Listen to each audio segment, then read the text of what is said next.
Liberalism is a sin. Father Felix, Sarda, Salvany. Chapter 5. The Degrees of Liberalism. As a system of doctrines, liberalism may be called a school. If we regard it as an organization of adepts for the purpose of spreading and propagating its doctrines, it may be called a sect. Inasmuch as it is a group of men seeking the political enforcement of its doctrines, it may be called a party. But in whatever aspect we consider it, whether as a school or sect or party, it presents itself in various degrees or shades.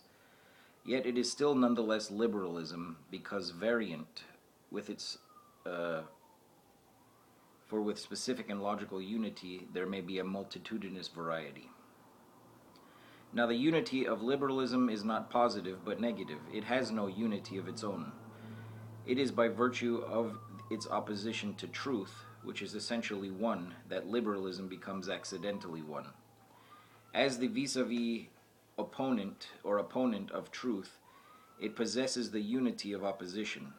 The different degrees of its denial will constitute the degrees of its opposition, and so give us the varieties in the negative unity of its denial. Denial is its unity in general, and this ranges through the entire realm of negation, the degree of denial being determined by the degree of truth denied. If men were absolutely logical and followed to their ultimate conclusions the premises which they lay down, they would become angels or devils in working out the consequences according to the goodness or badness of their first principles. But men are not always logical. They often stop short of the consequences logically flowing from the premises preceding. We therefore as a rule see the good only as only half good, and the bad as not altogether bad. Hence we find few out-and-out liberals. Not many go to the full lengths of their principles. They are nevertheless true liberals, that is, veritable disciples, partisans, or followers of liberalism, ranging themselves under its banner, either as a school, a sect, or a party. There are liberals who accept its principles but reject the consequences, at least those most repugnant or extreme. For instance, there are men who believe that the Catholic Church is the great enemy of modern progress, the one great object in the way of the triumph of their principles. Why not then openly persecute the Church and endeavor to wipe her off the face of the earth, as a Nero or a Domitian sought to do? No, they would not go to this extreme, although it is the practical consequence of their premise. Or again, if they shrink from the terrors of bloodshed and the horrors of assassination, why do they not close our Catholic schools, the nurseries of our faith? To permit the existence of these schools is to allow the active and rapid propagation of the faith. If Catholicity be the evil they affirm it to be, would they not be perfectly logical in nipping it in the bud, that is, in the schoolroom? But no, they would not go so far. Yet the suppression of the Catholic parochial school is the surest means to strangle the faith in our midst.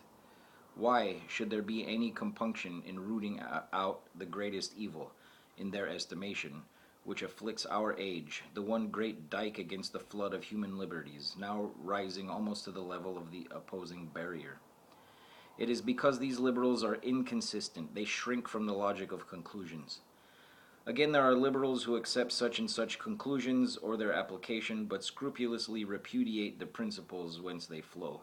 They believe, for instance, in absolutely secularizing education, and yet reject the doctrine of atheism, which is the only soil congenial to its growth. They applaud the result, while they repudiate the cause. Some would apply liberalism only to education, others only to the civil order, and others still only to political life. It is the most advanced alone who seek to apply it to everything and for everything. The attenuations and mutilations of the liberal credo are as many as the interests advanced or balked at by its application. It is generally supposed that men think with their heads, but their intelligence often has less to do with it than their hearts, and not infrequently their stomachs determine their conclusions. Liberalism is thus often measured out by the dose, according to the taste of the consumer, as liquors are to drinkers, according to the appetite of each. This one, in comparison to his more advanced neighbor, who appears to him a brutal demagogue, is no liberal at all, whereas his less advanced neighbor is, in his eyes, an out-and-out reactionary, rooted in a stagnant past. It is simply a question of degree, whose shades slide variously along the liberal scale, some nearer, some farther from the abyss.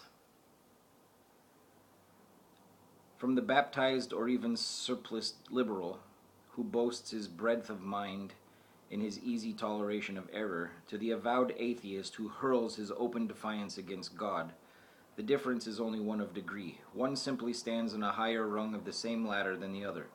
Observe, when pushed to the wall, how all alike claim the same denomination of liberal. They may even regard each other with aversion, but all invoke the same appellation as finally descriptive of each.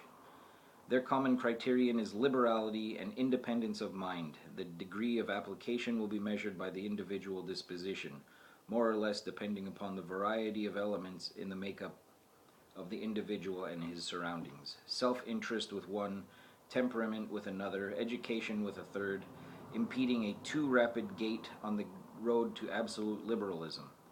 Human respect may moderate another, serving as a balance weight to his rashness.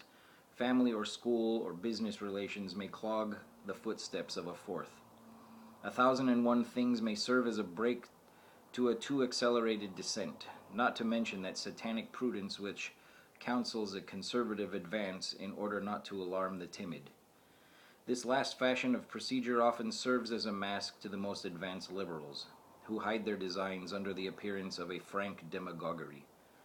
Sometimes liberalism stalks along in the careless trappings of an easygoing good nature or a simplicity of character, which invites our affection and allays our suspicion. Its very candor in this guise is an aggression difficult to resist. It does not appear responsible and excites our compassion before it has awakened our aversion. We seem to forgive it before we accuse it. But all the greater is the danger when it appears least possible. Such are the various fashions of liberalism. Its disguises are many, its degrees various. Withal, however, it is the same evil, though motley be its trappings. Liberalism is one, whereas liberals, like bad wine, differ in color and taste.